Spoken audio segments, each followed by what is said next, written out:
T with Siraj वैसी में हम जरीन के साथ चाय भी पियेंगे, उनके साथ गुफ्तगू भी करेंगे। बचपन किसको अपना खूबसूरत वो पल याद नहीं होंगे। हर मैं समझती हूँ हर इंसान को अपना बचपन पसंद होगा। माँ बाप साथ थे, बहन भाई साथ थे। मेरा जो वजूद था उसको कबूल करने से सिर्फ इसलिए इनकार किया गया कि मैं अलग हूँ दूसरों से। वजूद को कबूल करने से इनकार किया गया। खानदान ने हर चीज समझी। इवन के माँ बाप तो अपनी हर औलाद से प्यार करते हैं, पर बच्चा किस भी रूप में क्यों ना, कि उनकी क्या सोचो फिक्र है मेरे बारे में, एज एन ट्रांसजेंडर मेरे बारे में क्या सोचो फिक्र है। हर वो दुख दर्द मेहरापुर में देखा। बिकॉज एक बच्चा घर से निकला हुआ जिसका ID कार्ड भी नहीं बना हुआ, जिसके पास रहने के लिए कुछ जगह नहीं है, या इतने ही पैसे नहीं है कि वो एक अच्छा खाना खा सके 2 वक्त, तो वो सब चीजें जो हैं वो बहुत मैं समझती हूँ कि आई जिंदगी में। अब मेरा जो ID कार्ड है उस पर लिखा है औरत ख्वाजा सरा, ट्रांसजेंडर लिखा हो। यानी मर्द ख्वाजा सरा भी कभी अलग से कार्ड होता है? जी अलग हो। मेरे बारे में जो लोगों का पॉइंट ऑफ व्यू है ना, वो सड़क पे भीख मांगने वाली या कोई ट्रांसजेंडर बेचारी जो कोई नाच रही है या कोई कुछ भी तरह का कर रही है ना, उनके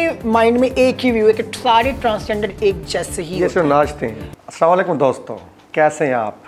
आप देख रहे हैं N News HD और प्रोग्राम है टी विद शिराज ओवैसी।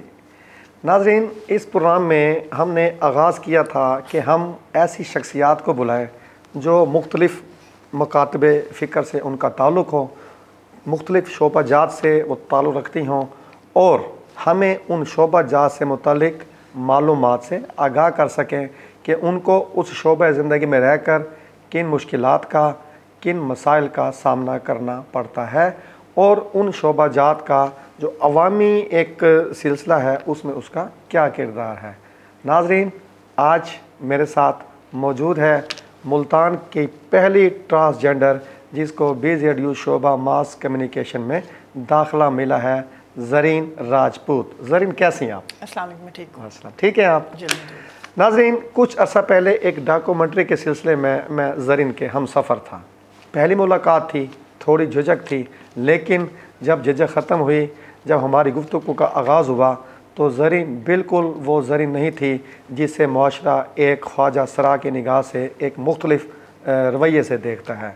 जरीन बिल्कुल वो पर्सनैलिटी नहीं थी जो एक ट्रांसजेंडर होकर एक यानी कि दबे हुए माहौल में रहने की आदी है।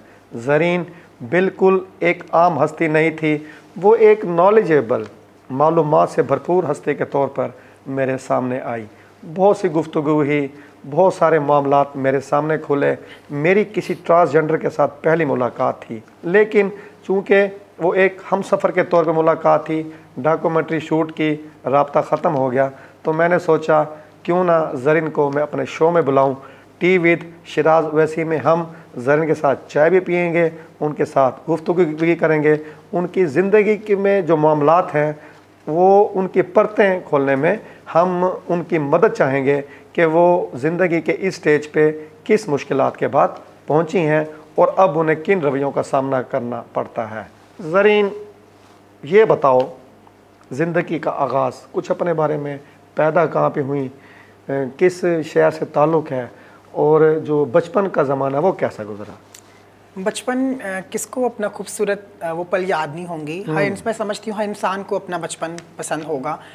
फॉर मी, मेरे लिए भी अपना चाइल्डहुड जो सीन था वो बहुत मुझे पसंद था। माँ बाप साथ थे, बहन भाई साथ थे, लेकिन अब चूंकि ऐसा नहीं है, मेरा जो वजूद था उसको कबूल करने से सिर्फ इसलिए इनकार किया गया कि मैं अलग हूँ दूसरों से। वजूद को कबूल करने से इनकार किया गया।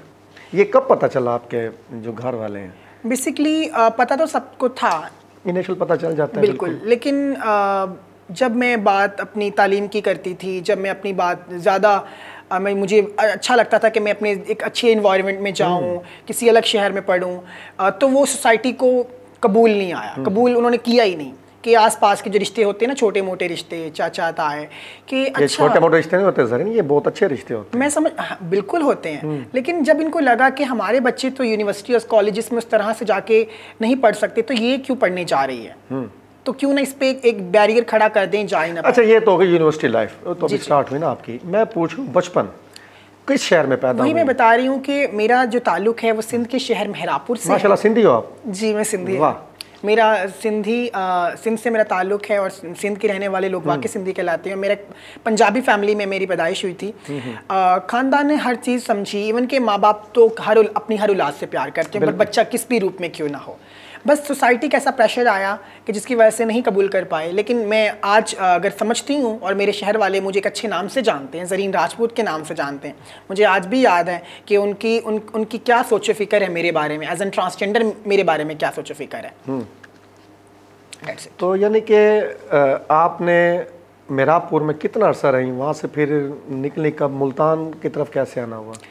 मैं 18-19 साल में मेहराबपुर रही। मैंने अपना होश वहीं संभाला, चीज़ें वहीं सीखी। यानी स्कूलिंग आपकी मेहराबपुर में? बिल्कुल बिल्कुल, मेरी स्कूलिंग वहीं की है और मैंने अपना हर वो दुख दर्द मेहराबपुर में देखा और स्कूल गई, बाकी सब लाइफ नॉर्मल चल रही थी। लेकिन वक्त ऐसा आ गया कि हालात ज़िंदगी को जो है ना तब्दील कर देते हैं। फिर यही चीज़, अब सब चीज़ें चली जिसकी वजह से आज मुल्तान हूँ। मुल्तान क्यों आई? जस्ट बिकॉज कि मैं अपनी तालीम को आला लेवल पे लेके जाना चाहते थे, बिकॉज वहाँ पे यूनिवर्सिटीज़ और फिर आपको पता है सिंध के क्या कवायद कवानीन हैं, आपको किस तरह से वो रहना पड़ता है। और दूसरी बात कि कोई फाइनेंशियल सपोर्ट नहीं थी फैमिली की तरफ से। सो ये एक चीज़ मैटर करती थी एंड मैं अपने ओन पे आना चाहती थी। एंड आपको बहुत हद तक माँ बाप सपोर्ट करते हैं, लेकिन मुझे लगता है कि आप उन पे फुल्ली तरह डिपेंडेंट ना हो जब तक आपने होश ना संभाला। अगर मैंने होश संभाल लिया और मैं कुछ करने के, कमाने के काबिल हूँ एज एन पर्सन, तो मैं समझती हूँ कि औलाद का फिर हक थोड़ा सा कम हो जाता है माँ बाप की तरफ। ठीक हो गया। अच्छा ये बताएं, मुल्तान आए हुए कितना अर्सा हुआ और मुल्तान में रच बस कैसे गई आप? एक नए शहर में ज़ाहिर बात आना था, यहाँ के लोगों के साथ यानी कि इंटरेक्ट होना, फिर यहाँ पे रहाइश के मसाइल यानी कि अर्निंग, रोज़गार के मसाइल, तो ज़ाहिर बात है आपको सामना करना पड़ा होगा। अब बिल्कुल होता है, हालात जो हैं मैं समझती हूँ ज़िंदगी का हिस्सा होते हैं। अच्छा और बुरा वक्त दोनों ही ज़िंदगी का हिस्सा होता है और मुल्तान आना मेरे लिए आसान नहीं था। फैमिली को छोड़ना या फैमिली का मुझे छोड़ना बिल्कुल आसान नहीं था, बिकॉज एक बच्चा घर से निकला हुआ जिसका आईडी कार्ड भी नहीं बना हुआ, जिसके पास रहने के लिए कुछ जगह नहीं है, अब इतने ही पैसे नहीं है कि वो एक अच्छा खाना खा सके 2 वक्त का। तो वो सब चीज़ें जो हैं वो बहुत मैं समझती हूँ कि आई ज़िंदगी में। और मुल्तान इसलिए चूज़ किया क्योंकि औलिया इकराम की ज़मीन है और मुझे यानी औलिया से मोहब्बत रखती है। बिल्कुल स्पिरिचुअल हूँ मैं अंदर से और मैं समझती हूँ कि जब मैं बचपन से मुल्तान का नाम सुना करती थी, मुझे नहीं पता था शायद ये मुझे हमेशा के लिए वहीं ले जाएगा। और बीइंग ए स्पिरिचुअल पर्सन मैं ये समझती हूँ कि इस सरज़मीन पे सबको ही प्यार दिया जाता है और ये सरज़मीन जो है औलिया इकराम की है। अच्छा ये बताएं, आपने कहा कि इस सरज़मीन से सबको प्यार मिलता है, आपको भी यहाँ से प्यार ही मिला ना? किसी तहकीर में स्लो का सामना तो नहीं करना पड़ा? देखिए हर जगह अच्छे और बुरे लोग होते हैं। हम ऐसा नहीं कह सकते कि हर जगह बुरे लोग ही हैं या फिर मेरे पीछे मेहराबपुर में बुरे लोग थे इसलिए मैंने छोड़ा। हर जगह अच्छे और बुरे लोग होते हैं। मुल्तान में भी ऐसे वाक़यात हुए, बस ये है कि हमें उन वाक़यात में मजबूत रहने की जो हौसला अफजाई करनी चाहिए खुद की। तो यहाँ पे फिर तालीम का सिलसिला कहाँ से यानी कि जुड़ा? तालीम का सिलसिला इस तरह से जुड़ा कि मैं आते ही मैंने अपनी एजुकेशन पे कॉम्प्रोमाइज़ नहीं किया। मेरे 8-9 महीने बिल्कुल ज़ाया गए, लेकिन उसके बाद मैंने अपने आप से प्रॉमिस किया कि जो 10 क्लास से मैं पीछे से पढ़ कर आई हूँ, हालांकि मैं पीछे 12वीं क्लास की स्टूडेंट थी, मेरे पेपर्स इस वजह से रह गए 3-4 महीने थे कि मैं घर से निकल गई क्योंकि एक तो सोसाइटी का प्रेशर था, माँ बाप को इतना मजबूर कर दिया गया। और जब मुल्तान आई तो मैंने गर्ल्स कम्प्रीहेंसिव में दाखिला लिया, जो स्कूल स्टार्ट हुआ था जी ट्रांसजेंडर्स का। तो एज एन ट्रांसजेंडर पर्सन मैं वहाँ पर पढ़ी और मैंने अपना FA तक की तालीम वहाँ से कंप्लीट की और मुझे बहुत अच्छा लगा कि बीइंग अ ट्रांस में वहाँ तालीम हासिल करने जाती थी और बाकी सब ख्वाजा सराबी आते हैं और अभी वो स्कूल चल रहा है। अच्छा चले, वो तो हो गया ना स्पेशल ट्रांसजेंडर का स्कूल हो गया ना, जाहिर बात है वहाँ तो सब आप एक जैसे थे जी, तो आपको एक अलग से सलूक का तो जाहिर बात है वहाँ सामना नहीं करना पड़ता होगा। तो जब अब आपको मैंने जैसे प्रोग्राम के आगाज़ में बताया कि आप मुल्तान की पहले ट्रांसजेंडर हैं, मास कम्युनिकेशन BZD में जिसको दाखिला मिला जी, तो यहाँ पे जो एडमिशन मिला उसमें कोई मुश्किलात का सामना करना पड़ा? मुश्किलात मैं ये समझती हूँ कि फॉर मी, मैं कोई जॉब होल्डर नहीं हूँ या फिर मेरे साथ कोई फैमिली की इस तरह से सपोर्ट नहीं है कि मुझे ज़िंदगी के कुछ मामलात में सपोर्ट मिले। मैंने दाखिला लिया, मेरा मेरिट पे दाखिला हुआ और मैं समझती हूँ कि मुझे BZDU का एनवायरनमेंट एक इस तरह से प्रोवाइड किया गया, मैं अप्रिशिएट करती हूँ। लेकिन जब मैं बात देखी कि वहाँ पे ख्वाजा सराओं के लिए तो कोई कोटा बेस ही नहीं है, कोई ऐसा सिस्टम मौजूद नहीं है। मैं पूरी यूनिवर्सिटी में सिवाय मेरे अभी तक कोई ख्वाजा सरा ना ही पढ़ रही है और ना ही पूरी यूनिवर्सिटी में वाहिद आप हैं? सिर्फ मैं ज़बरदस्त। एंड उससे कि मुझे मुश्किल ये पेश आई कि मैं अपनी चीज़ों को लेके उतना ज़्यादा नहीं कर सकती थी, मैं अपनी फीसिस एकदम से नहीं भर सकती थी। जब मुझे ये पता चला कि ख्वाजा सराओं के लिए कोई कोटा नहीं है, क्योंकि मैं माइनॉरिटी में आती हूँ, तो जेंडर माइनॉरिटी में मैं आती हूँ। जब ये मुश्किल मैंने देखी और फिर मैंने बातचीत की, तो मुझे लगा कि मैं यूनिवर्सिटी में एक बार इन हो जाऊँ, फिर बाकी के जो मामलात हैं वो इंशाल्लाह सीधे हो जाएंगे।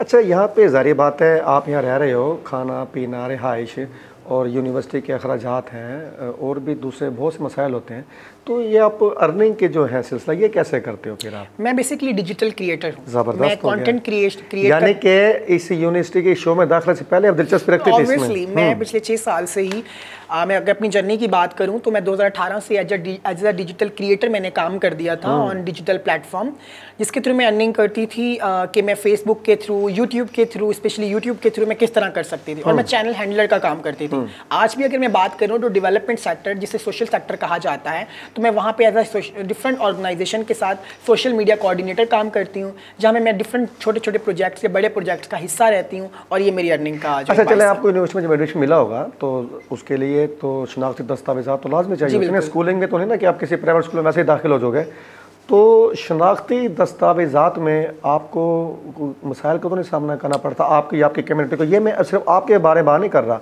आपकी मुकम्मल कम्युनिटी के तनाज़ुर में बात कर रहा हूँ। देखिए, मुझे लगता है कि सोसाइटी अभी उस तरह अवेयर ही नहीं है। इसमें बात एजुकेशन का नहीं है, एजुकेटेड बंदे का नहीं है, इसमें बात जो है ना मैं समझती हूँ अवेयरनेस की नहीं है, वो उनको पता ही नहीं है। अब मेरा जो ID कार्ड है उस पर लिखा है औरत ख्वाजा सरा, ट्रांसजेंडर लिखा हुआ है, औरत ख्वाजा सरा। जी, औरत यानी मर्द ख्वाजा सरा भी कभी अलग से कार्ड होता जी है? अलग होता है, वो एक जेंडर का वो एक अलग से उसके अलग से रूल्स होते हैं। तो ये जो चॉइस होती है औरत या मर्द का होना, ये आपके पास नहीं, बिल्कुल भी नहीं होता। इसके भी देखिए, मैं एक औरत ख्वाजा सरा हूँ, मेरा एक अलग बॉडी में जो है वो मेरी पैदाइश हुई थी। जो एक मर्द ख्वाजा सरा होगा वो एक अलग से एक टर्म है। तो इसके लिए जारी बात है तो उन मर्द और औरत लिखना होता है। मैं औरत ख्वाजा सरा हूँ, वहाँ पे लिखा हुआ है औरत ख्वाजा सरा, हर चीज़ हुई यूनिवर्सिटी का। नहीं, ये चॉइस आपकी होती है कि आपने औरत या मर्द? Not choice. अगर चॉइस मेरे जेंडर की चॉइस है वो मेरे पास नहीं, वो खुदा के पास थी, उन्होंने मुझे औरत बना के नहीं, यहाँ पर अब जो शनाख्ती जो आपका ID कार्ड बनता है उस पर लिखना औरत ख्वाजा सरा, उसके ऊपर भी देखिए कुछ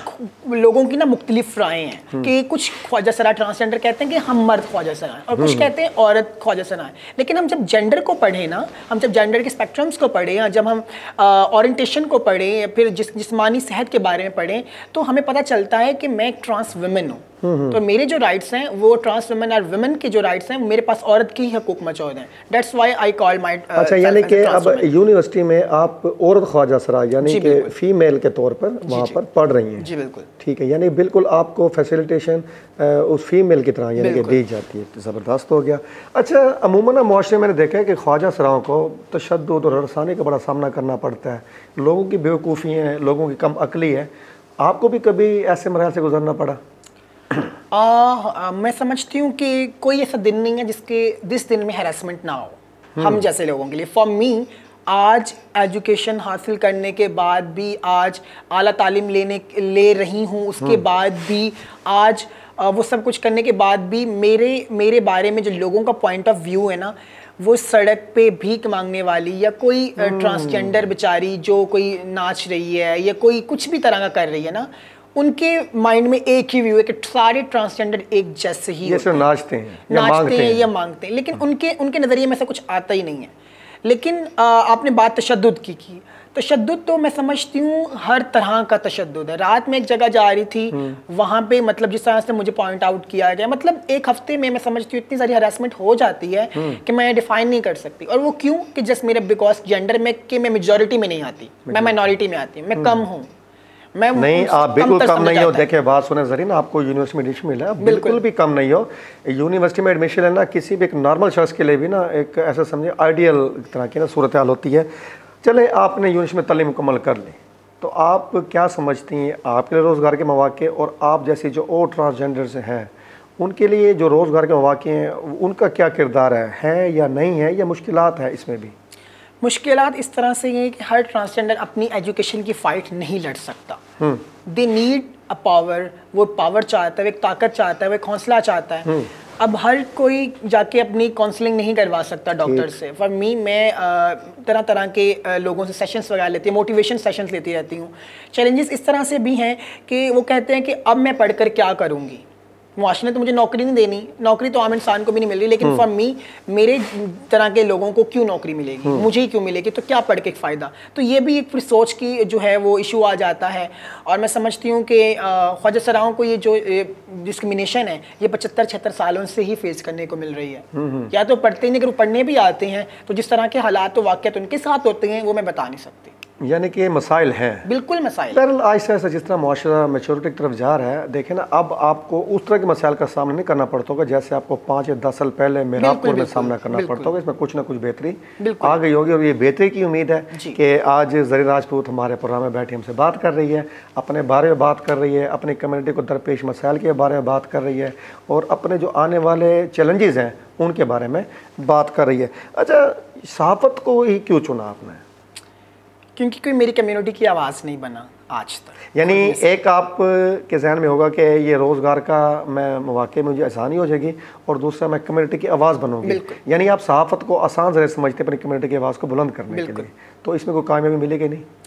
मेरी बात है, मैं आप बाकायदा तो आप है ना सहाफ़त में, लेकिन इससे पहले डिजिटल क्रिएटर है, आप सोशल मीडिया के जो मुख्तलिफ प्लेटफॉर्म्स हैं उस पर काम तो कर रही हैं, तो कामयाबी मिली कि नहीं?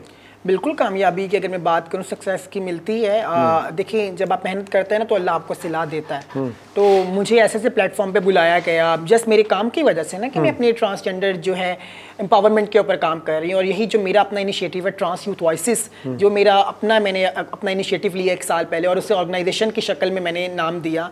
और उसका बेसिकली मकसद यही था कि मैं बतौर सहाफ़ी लोगों तक जाऊं, अपनी कम्युनिटी की वॉइस रेस करूं। और यही जो मैं समझती थी कि ये एक बेहतरीन ज़रिया अपनी कम्युनिटी की आवाज़ बनने, क्योंकि अब तक डॉक्टर हैं, वकील हैं, एक एक दो दो करके ही हैं, टीचर्स हैं, लेकिन कोई सहाफ़ी नहीं है। तो मेरा मुल्तान में भी आपके अलावा कोई पढ़ी लिखी जो ट्रांसजेंडर्स हों, कोई यानी कि फेमस नाम? जी बिल्कुल हैं। मसलन जैसे कि अलीशा शराजी हैं और माहिमा खान है और सारा इमरान हैं, बहुत से ट्रांसजेंडर्स हैं। अच्छा, सारा इमरान से तो मेरी मुलाकात है, माशाल्लाह बड़ी काबिल यानी कि पर्सनैलिटी है। तो ये जो अलीशा, इनका भी मैंने नाम सुना, ये किस फील्ड में यानी कि इनकी ये एजुकेशन के फील्ड में, और ये पहली ट्रांसजेंडर औरत हैं जो कि गर्ल्स कम्प्रीहेंसिव में पढ़ा रही हैं एज एन टीचर। चले, हमारी कोशिश होगी कि हम उनको भी अपने प्रोग्राम में बुलाएं और उनसे बात करें कि बतौर उस्ताद ट्रांसजेंडर उनको किस तरह के रवैये और मसाइल का सामना करना पड़ता है। अच्छा, सहाफ़त में कोई आइडियल आपका? फिर आप कहेंगे अब कंट्रोवर्शियल है। मुझे हामिद मीर साहब बहुत पसंद है। नहीं, इसमें कंट्रोवर्शियल क्या, हमारे बड़े काबिल साफ़ी हैं। और मुझे इमरान रियाज साहब बहुत पसंद है, मुझे उनकी चीज़ें बहुत अच्छी लगती है। लेकिन अगर मैं पर्सनली बात करूं, मुझे हामिद मीर साहब बहुत पसंद है। उनका सहाफ़ी, उनका सहाफ़त करियर कि उन्होंने बड़े बड़े लोगों के इंटरव्यूज़ किए हुए हैं। अच्छा, देख लें, चाहे आपने नाम लिया हामिद मीर का और इमरान रियाज का, बतौर सहाफ़ी उन्होंने आजमाइशों का सामना बहुत किया। बिल्कुल बिल्कुल। उन पे तशद्दुद भी हुआ, उनको गायब भी किया गया, उन पर बाकायदा फायरिंग भी हुई। तो देख लें सहाफ़त इतना मुश्किल पेशा है, आप तैयार हैं ऐसी आजमाइशों के लिए? तैयार हूँ तो आई हूँ। ज़बरदस्त। इसका मतलब है कि ज़रीन बहादुर है। 5 साल बाद ज़रीन खुद को कहाँ देखती है? मैं बेसिकली जब हम कोई प्लानिंग करते हैं वो स्ट्रेटेजिक प्लानिंग होती है। मेरी 5 साल के बाद की जो मैं अपने आप को एक ऐसे लेवल पर देखती हूँ कि मैं किसी एक आला यूनिवर्सिटी के किसी ऑफिस में बैठी हुई हूँ और मेरी कम्युनिटी के लोग भी उस ऑफिस में काम कर रहे हैं। ना सिर्फ मैं खुद को नहीं बल्कि उन सब लोगों को देखती हूँ कि मेरे कम्युनिटी के लोग जो हैं वो फ़ौज में भर्ती भी हो रहे हैं, वो पुलिस में भी हो रहे हैं, वो हर डिपार्टमेंट में। मैं खुद को एक ऐसी कुर्सी पे बैठी हुई देखती हूँ जहाँ पे मेरे माँ बाप मुझे समझते हैं कि हाँ तुम बहुत अच्छी और तुम बहुत सही थी, सोसाइटी गलत थी, हमने तुम्हें कबूल करने से इनकार। माँ बाप से याद आया, माँ बाप से रब्ता है? हाँ, रब्ता है, मेरा उनसे रब्ता होता है, बातचीत होती है। घर जाते हो मेरापुर? एक बार गई हूँ, लेकिन मेरी वहाँ पे फ़ैन फॉलोइंग बहुत ज़्यादा है, उनका फिर बहुत क्राउड एरिया हो जाता है मेरी तरफ कि फिर माँ बाप को मिलने का टाइम भी नहीं मिलता। फ़ैन फॉलोइंग किस तरह बनी? मेरा पूरा शहर मुझे एज मैं समझिए आर्टिस्ट लेता है, एक अच्छा मुझे उनकी नज़र में मेरा एक अच्छा इमेज है। यानी मेरापुर लग कहता हूँ कि ज़रीन ना ट्रैफिक जैम हो जाती है। ऐसा ही था। मेरा 1 साल पहले, मैं जब पिछले साल की बात है कि मैं जब ट्रेन से गुजर हुआ, मेरा 2-3 मिनट का स्टॉप था जहाँ मैंने अपने वालिदैन को बुलाया हुआ था और मैंने फेसबुक पे लगाया था कि मैं आ रही हूँ। तो मैं समझती थी 200-300 बंदा इकट्ठा हो गया था मुझसे मिलने के लिए और माँ बाप देख के परेशान कि इतनी ज़्यादा क्राउड उनसे मिलने आया हुआ है। इसका मतलब हमने अच्छा किया कि ज़रीन को पहले बुला लिया। अगर 2-4 साल बाद बुलाते तो ज़रीन से तो बाकायदा हमें अपॉइंटमेंट लेनी पड़ती और ज़रीन में कहती कि 15-20 में टाइम ही नहीं, जब होगा तो मैं आऊँगी। इसका मतलब कि काफ़ी बेहतर हो गया फिर हमारे तरफ से। अच्छा, ये बताएं, सहाफ़त का जो सबसे बेहतर होता है ना, अहम और ज़रूरी ताल्लुक, वो होता है सच से। जी। सच बोलने को तैयार है? तैयार भी हूँ, बहुत हद तक तैयार हूँ। लेकिन अगर उसमें कोई नुकसान हुआ जाती तो फिर क्या करोगे? मुझे पहले तो सबसे पहले अपनी ज़िंदगी का ख्याल करना है और उन बाकियों की भी ज़िंदगी का ख्याल करना है, उन बाकी लोगों का भी ख्याल करना है जो मेरे पीछे बैठे हैं, जिनकी मैं आवाज़ बन रही हूँ। आप जो आपकी कम्युनिटी है, ख्वाजा सराय कम्युनिटी, उसके लिए क्या करना चाहती हो? स्पेशल क्या करना चाहती हो? मैं उनके लिए पॉलिसी मेकिंग का काम करना चाहती हूँ। पॉलिसी मेकिंग किस तरह की पॉलिसी यानी कि चाहती हो आप उनके लिए? एजुकेशनल वाइज पॉलिसी मेकिंग होनी चाहिए और पॉलिटिकल वाइज पॉलिसी मेकिंग होनी चाहिए, बिकॉज लॉ पास हो गया ट्रांसजेंडर पर्सन प्रोटेक्शन एक्ट, लेकिन पॉलिसी उस तरह से नहीं डेवलप हुई। यानी मेरे जितनी अब तक आपसे गुफ्तगू, आप ये चाहती हो कि जो आपकी कम्युनिटी है वो एक नॉर्मल इंसानों की तरह मेन स्ट्रीम में आए। बिल्कुल, उसे मेन स्ट्रीम के हर शोबे में आना चाहिए और उसमें हिस्सा लेना चाहिए। अच्छा, इज़्ज़त को किस तरह से देखती हो? आपको जो रवैयों का सामना करना पड़ता है तो आपके ज़हन में सवाल नहीं पैदा होता कि मेरी भी एक नॉर्मल इंसान को इज़्ज़त होनी चाहिए? देखिए, अगर मैं अपनी पर्सनली बात करूं तो इज़्ज़त तो हमारे जैसे लोगों के लिए है ही नहीं। नहीं, क्यों नहीं है? मेरे भाई देखिए, बात सुने, अगर मैं आपकी बहुत इज़्ज़त करता हूँ दिल से, मैं आपकी इज़्ज़त क्यों करता हूँ? मैंने प्रोग्राम के शुरू में कहा कि मैं जब आपके साथ गया तो मैंने आपके साथ डॉक्यूमेंट्री शूट की, जो आपके अंदर एतमाद था, जो आपके अंदर नॉलेज था, ठीक है ना, जो तो एज अ पर्सन तो मैं बतौर इंसान तो मैं आपकी बड़ी इज़्ज़त करता हूँ। और जब मैं अकेला नहीं हूँगा इस माशरे में, बहुत से लोग होंगे, लाखों लोग होंगे। आप तो पहली बात ये जहन से निकाल दो कि आपकी इज़्ज़त नहीं है। मुआशरा नहीं समझता ना मुआशरे को। अभी आपने कहा था कुछ देर पहले कि मुआशरे में हर तरह के फ़र्द होते हैं। आप चंद लोगों की वजह से पूरे मुआशरे को तो कसूरवार नहीं कह सकती, लेकिन हर एक बंदे को अपने बारे में बताना, हर एक बंदे को समझाना, और हाँ, मुझे लगता है कि सोसाइटी को टाइम लगेगा, लेकिन जो लोगों का रवैया होता है ना, अगर आज भी मैं अपनी कोई रिपोर्टिंग करना चाहती हूँ, कोई डॉक्यूमेंट्री खुद शूट करना चाहती हूँ एज एन फिल्म मेकर, तो मैं ये देखती हूँ कि लोग सबसे पहले मेरे काम को नहीं देख रहे होते, मुझे देख रहे होते हैं एज एन जेंडर के, मेरा जेंडर क्या है। प्यारी बहुत हो ना तो देखेंगे नहीं, प्यारे बंदे को तो ज़ाहिर हर को देखता है, इसमें ऐसी क्या बात है? इसको पॉजिटिव लो ना। हर इंसान ही प्यारा होता है, मैं समझती हूँ, लेकिन एक जो हैरत की नज़र होती है ना, वो हमारा औरत का ना सिक्स सेंस उसको अवेयर कर देता है। बिल्कुल, इसमें कोई बात, इसमें अब ख़वातीन और ख़ासकर जो आपकी कम्युनिटी है उसकी इज़्ज़त जो है ना, नाज़रीन, मुआशरे के हर फ़र्द पे ये फ़र्ज़ है, क्योंकि ख़वातीन और ख्वाजा सरा स्पेशली ऐसे समझे ये मुआशरे का हमारे वो तबका है जो अरसे दराज से ख़ुद साख्ता यानी कि जो हमारी बनाई हुई महरूमी है उनका शिकार आ रही है। लेकिन मेरे ख़्याल में अब जो है ना मुआशरे में काफ़ी बेहतरी आ रही है और उस बेहतरी की ज़िंदा मिसाल मेरे सामने ज़रीन बैठी है। आप ज़रीन के चमकते दमकते चेहरे, इसके चेहरे से फूटती मुस्कुराहट से अंदाज़ा लगा सकते होंगे कि अब इसको मुआशरे में उस तरह के रवैये का सामना नहीं करना पड़ता होगा जैसे कि पहले इस मुआशरे में होता था। और ये ज़रीन को इज़्ज़त ही देने की बात है कि आज हमने ज़रीन को एक शानदार, कि ये हमारे मुआशरे की वो फ़र्द है जिसको BZU में यूनिवर्सिटी में दाखिला मिला, और ये यूनिवर्सिटी का बड़ा साइब फैसला है। बल्कि जो इसके ज़रीन के क्लास फ़ेलोज़ होंगे, मैं उनसे रिक्वेस्ट करूँगा कि आप ज़रीन के साथ एक बिल्कुल क्लास, एक अच्छे क्लास फ़ेलो की तरह एक जो रवैया होता है, एक सलूक होता है, उस तरह चलें ताकि ज़रीन भी इस मुआशरे में एक मुफीद किरदार के तौर पर उभर कर सामने आ सकें। और इंशाअल्लाह मुझे उम्मीद है कि ये उभर कर सामने आएगी, क्योंकि जो हमारी अब तक ज़रीन से गुफ्तगू हुई है वो ज़ाहिर करती है कि ज़रीन माशाअल्लाह एतमाद के किस लेवल पर है। ज़रीन अपनी कम्युनिटी के लिए नंबर 1 2 पैगाम देने, और नंबर 2 ओवरऑल इस मुआशरे के लिए कोई पैगाम। मेरा सबसे पहले तो मुआशरे को पैगाम जाएगा कि देखिए, हम अपनी एफर्ट पुट कर रहे हैं, अब आपको जो है ना एक पॉजिटिव वे ख्वाजा सराओं का नज़र आना शुरू हो गया ट्रांसजेंडर अफराद का। सो बेसिकली अब मेरा पैगाम ये है कि आपको अब हमें समझने की ज़रूरत है। अब हम हर शोबे में आ चुके हैं, मैं पढ़ रही हूँ, मैथ्स कॉम पढ़ रही हूँ, कोई डिफरेंट फील्ड में हमारे ट्रांसजेंडर आ गए हैं। बस अब आपको समझने की ज़रूरत है ताकि हमें भी एक आम शहरी, एक आम पाकिस्तानी, एक आम इंसान और एक आम मुसलमान समझा जाए, ताकि हम भी माशरे के लिए कुछ बेहतर कर सकें और पाकिस्तान के इकनॉमिक लेवल पे आकर पाकिस्तान के लिए कुछ कर सकें इंशाल्लाह। और अपने कम्युनिटी के लिए पैगाम है कि हमें ज़्यादा से ज़्यादा पढ़ने की ज़रूरत है, हमें ज़्यादा से ज़्यादा तालीम हासिल करने की ज़रूरत है, क्योंकि मैं तो कायद आज़म को एज एन लीडर समझती हूँ अपना, और उनका एक ही पैगाम मैं अपनी ज़िंदगी में फ़ॉलो करती हूँ और आज भी फ़ॉलो कर रही हूँ कि हमें जितना पढ़ने की ज़रूरत है, हमें तालीम की ज़रूरत है, तालीम से ही हम सब कुछ बदल सकते हैं इंशाल्लाह। नाज़रीन, ये था हमारा आज का प्रोग्राम टी विद शिराज वैसी, और आज मेरी मेहमान थी ज़रीन राजपूत, जिनके साथ हमने चाय भी पी, उनके बारे में गुफ्तगू की। स्पेशल उनके बारे में नहीं, उनकी जो कम्युनिटी है उसको दरपेश मसाइल के बारे में बात की, और मैंने एक उम्मीद की किरण देखी ज़रीन की बातों में कि ज़रीन ख़ुद तो पॉजिटिव है ही, अपनी कम्युनिटी को लेकर भी पुरुम्मीद है, और हमारे माशरे को ऐसे ही अफराद की ज़रूरत है। ज़रीन बहुत शुक्रिया। इंशाअल्लाह आइंदा किसी प्रोग्राम में जब आप एक कामयाबी के लेवल पर होंगी तो हम आपको एक कामयाब शख्स के तौर पर दोबारा अपने प्रोग्राम में बुलाएंगे। नाज़रीन, अगले प्रोग्राम में अगली चाय के साथ एक नए मेहमान के साथ दोबारा आपकी खिदमत में हाजिर होंगे। अपनी दुआ में याद रखिएगा और अपनी राय से मुझे ज़रूर आगाह रखिएगा ताकि मुझे अपने मेहमान बुलाने में आसानी हो। बहुत दुआ में याद रखिएगा। इजाज़त चाहता हूँ। अल्लाह हाफ़िज़।